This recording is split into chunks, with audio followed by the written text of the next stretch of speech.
Hello dear students, welcome back to organise knowledge channel. और आज की जो वीडियो है प्यारे बच्चों, उसमें हम डिस्कस करेंगे गतिविधि पत्रक नंबर 9।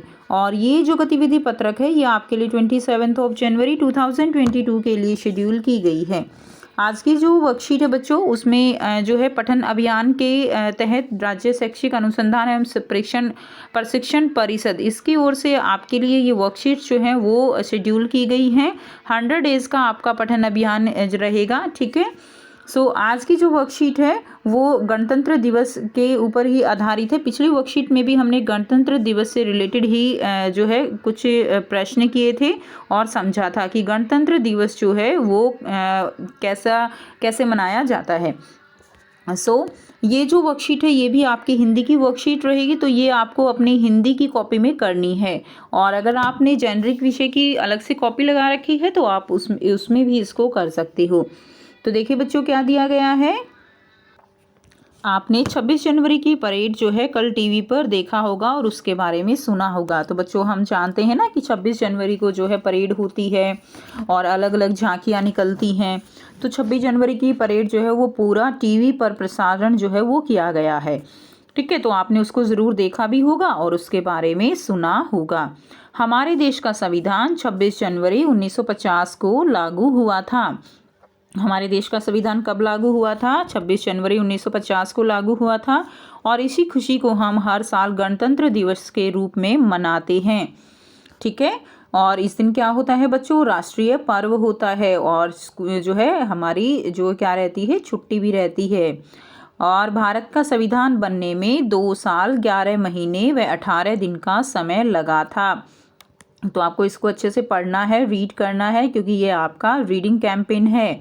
भारत का संविधान बनने में कितना समय लगा? याद रखेंगे, 2 साल 11 महीने और 18 दिन का समय लगा, ठीक है। और भारत का संविधान बनाने में मेन योगदान किसका था बच्चों? डॉक्टर भीमराव अंबेडकर जी का। पूरे देश में गणतंत्र दिवस के उपलक्ष्य में अनेक कार्यक्रम जो है वो आयोजित किए जाते हैं। आपको पता है ना, हमारे जो स्कूल हैं, स्कूल्स में भी इस तरह के जो कार्यक्रम हैं वो आयोजित किए जाते हैं। उसके बाद देखिए, इस दिन राष्ट्रपति द्वारा हमारा राष्ट्रीय ध्वज जो है वो क्या किया जाता है? राष्ट्रीय ध्वज वो फहराया जाता है और तिरंगा फहराया जाता है। इस दिन दिल्ली के राजपथ पर बहुत बड़े समारोह का आयोजन भी किया जाता है। तो सभी बच्चे जानते हैं राजपथ पर जो है क्या होता है, इस तरह की परेड होती हैं और अलग अलग जो हमारे राज्य हैं उनकी झांकियां निकाली जाती हैं। ये सब आपने अभी टीवी में देखा है, ठीक है। और जो हमारा तिरंगा झंडा है वो जो है आपने बनाया भी था, पिछली वर्कशीट में चित्र बनाया। ये रंग कैसा होता है? केसरिया। ये रंग जो है सफ़ेद होता है और ये इसमें हरा रंग होता है। इसमें 3 रंग होते हैं, इसी कारण इसको हम क्या कहते हैं? इसको हम तिरंगा कहते हैं, ठीक है। उसके बाद अब नेक्स्ट देखिए बच्चों, क्या दिया गया है। इस लेख के आधार पर बताएं। तो आपको यहाँ पर 3 जो है बहुत ही आसान से बच्चों प्रश्न दिए गए हैं जिनके आंसर हम लिखेंगे। पहला प्रश्न दिया गया है, हम गणतंत्र दिवस क्यों मनाते हैं? तो हमारे देश का संविधान 26 जनवरी 1950 को लागू हुआ था और इसी खुशी में हर साल क्या मनाया जाता है? हर साल जो है गणतंत्र दिवस जो है वो मनाया जाता है, ठीक है। हर साल गणतंत्र दिवस मनाया जाता है 26 जनवरी 1950 को संविधान लागू होने के उपलक्ष्य में। नंबर 2 है क्वेश्चन, आप अपने देश के लिए क्या करना चाहेंगे और क्यों? कोई एक बात आपको यहाँ पर लिखनी है। तो बच्चों, मैं अपने देश की सेवा करना चाहूँगा क्योंकि देश की सेवा करने में मुझे बहुत खुशी और सम्मान महसूस होता है, ठीक है। मैं देश की सेवा सिपाही बनकर, पर्यावरण को स्वच्छ रखकर और संविधान के नियमों का पालन करके कर सकता हूँ।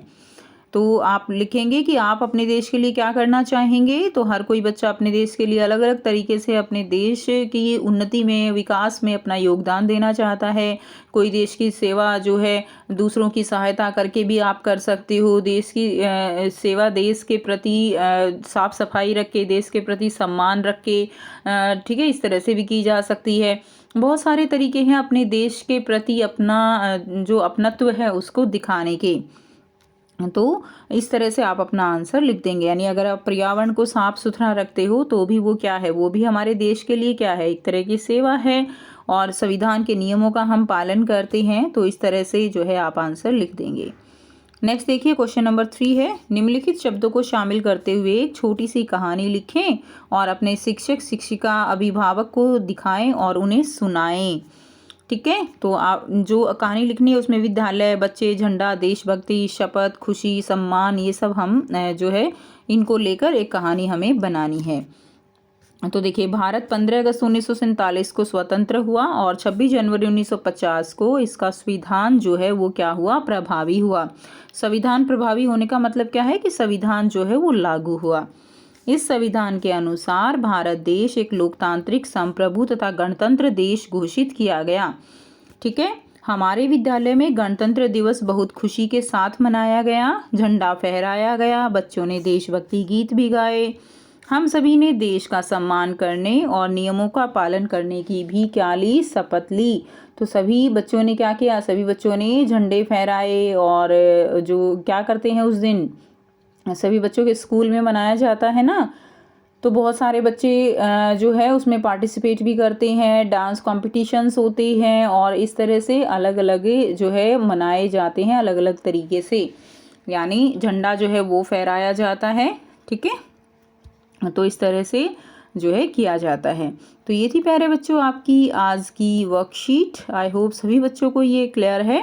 ठीक है, और इसको बार बार आपको क्या करना है, बार बार आपको इसकी रीडिंग ज़रूरी है। रीडिंग के लिए ही आपकी ये वर्कशीट वो आपके साथ साझा की जा रही हैं। तो आपको कोशिश करनी है ज़्यादा से ज़्यादा अपनी बुक से रीड करने की। ये जो वर्कशीट आ रही है उनको आपको रीडिंग देने की। ठीक है, वीडियो अच्छी लगी तो वीडियो को जरूर से लाइक कीजिए, शेयर कीजिए और चैनल को सब्सक्राइब कीजिए। So thanks for watching, have a nice day.